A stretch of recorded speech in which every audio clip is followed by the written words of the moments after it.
there, YouTube. So I've got for you all today this 1999 Mercury Mountaineer. This isn't going to be the first time that I review a Ford Explorer or Mercury Mountaineer, but I figure an update would be appropriate because I have this gorgeous example, even though it's got 180,000 plus miles. This one has the V8 engine, it's two-wheel drive, and it is in immaculate condition. Just look at the paint finish, the way it still gleams. Now, the Mercury Mountaineer is essentially a Ford Explorer, specifically a second-generation Ford Explorer, just with a terrible badge engineering job, and its frame comes off a Ford Ranger. So for a truck that's considered to be more upmarket than the Ford Explorer, we're still looking at torsion bar front suspension, leaf springs, body on frame, all the ingredients that scream unrefined. Now that doesn't necessarily mean the Mercury Mountaineer is a bad truck, because it's actually one of the most solid sport utility vehicles of the era. That aside, this generation of the Ford Explorer body commenced in 1995 up until 2001. The Mercury Mountaineer came in 1997, got refreshed in 1998 along with the Ford Explorer up until 2001 when it was replaced with the new generation, and a bucket list of problems which made the 2002 to 2010 Ford Explorer Mercury Mountaineer is one of the worst trucks that you could buy. And that's what makes this generation Ford Explorer and Mountie highly sought after, because they were just so darn reliable, especially when they have this 5.0 liter V8 under their hoods. This right here is probably one of the best engines Ford has ever produced. This engine family is called the Windsor, and Ford started pumping out Windsor engines the freaking 60s. Tons and tons of aftermarket support because this engine is also found in Fox body Mustangs.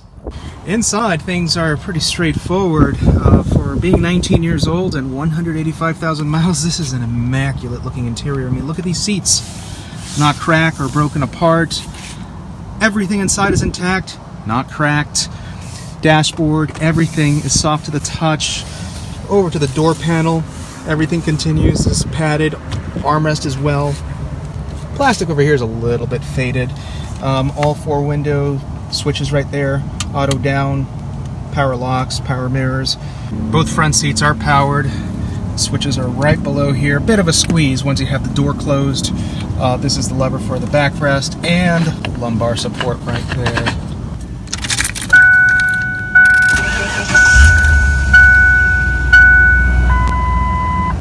I cannot get over just how clean this interior is. Everything is just so perfect, nothing is broken. It's 19 years old, but it looks like a one-year-old car. Hell, it looks better than interiors to some cars built today. The seat cushions are not flat, the leather isn't cracked. Backrest is still nicely bolstered on the sides. These are very comfortable seats, but I think the older ones, like from 97, well, mostly in the Explorers from 95 to 97, the seats had even more bolstering to them. Interiors to these were pretty well built. Comparing to the S10 Blazer, the Jeep Grand Cherokee, and etc., this had the best built interior. Dashboard is padded and soft to the touch. Everything, it's intact, not broken, and everything just feels so well put together. The radio with CD, cassette, this does have a premium sound system, so there's a subwoofer in the back, the digital automatic climate control, and this is your info center right here.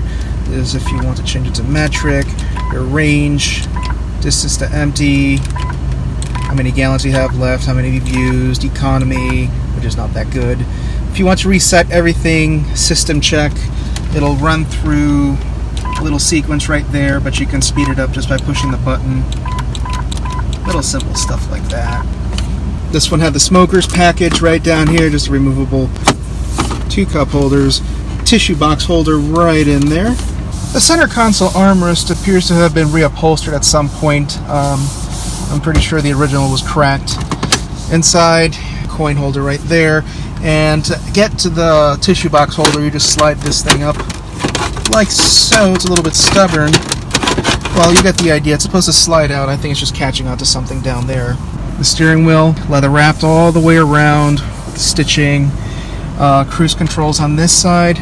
Radio controls and climate control functions. I find it so interesting how Ford, since 1995, already started implementing climate control adjustments on the steering wheel. Very few cars had that. Even to this day, it's just so handy. And notice the Mercury logo right here. This is the only thing that's different in the interior. This and a Ford Explorer. That logo. Nothing else. Oh, it says Mountaineer in the back of the seats right there as well.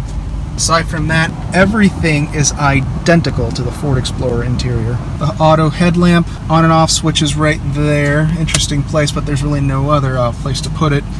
Compass and outdoor temperature, map lights, and this is for the sunroof. Sun visors have the mirrors and vanity lights, both sides. The HomeLink garage door opener paired to a voice recorder. It was meant for audio reminders, but it was the most useless thing ever. But it was cool to have it. It's one of those stupid cool features. Insect Dude 300 here. Just subscribe to my channel. Check out my Facebook fan page, my Instagram. Just freaking subscribe, guys, and enjoy this review. Yeah, I know that was really corny. Let's just delete that. Now the back seat is just okay. There's just adequate leg room. If you're 6 feet tall, it may start becoming a pinch back there, but it's not that bad. Materials do carry over onto the door panel. Nothing changes. Everything is soft to the touch up here, at least. Backrests do not recline. They only fold down so that you can achieve a flat floor. See, I have the seat adjusted to where I like it, and my legs are rubbing a little bit onto the backrest, but I mean, it's not that bad.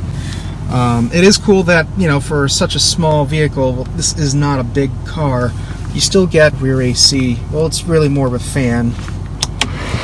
There you go. And it blows pretty well, too, and you can adjust it to your feet. And if you have headphones, just plug them in and you can just listen to the AM, FM radio. I'm pretty sure they'll work with CDs as well. Cup holder. So let me fold down this backrest, so bear with me. The camera's just going to be going all over the place. There you go.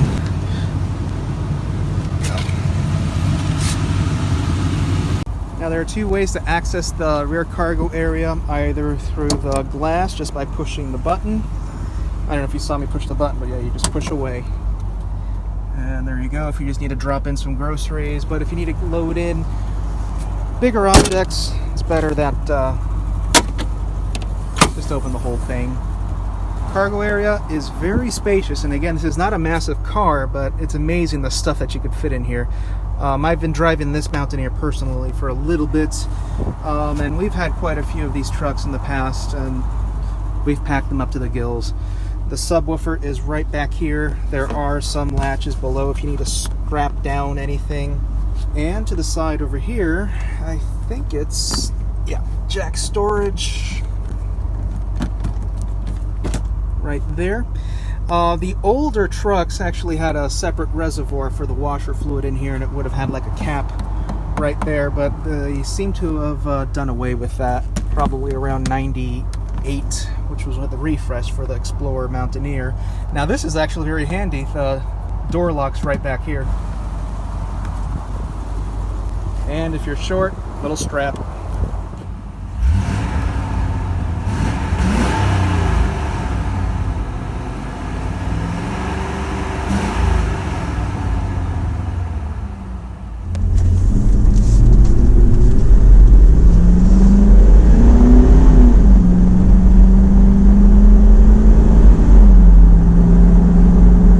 These 5.0s have quite the growl. The thing you immediately notice when you drive this is that it's no doubt a truck. You got torsion bars, leaf springs, body on frame. The frame is from a Ford Ranger. You know, there's nothing refined about this. You take a corner and it's gotta be careful. Any abrupt movements and all four wheels are facing the sky. Ugh. And I have no place to put the camera. My phone, that is. You can see me fumbling all over the place with it. Shit. Because the headrests, well, there is no headrest.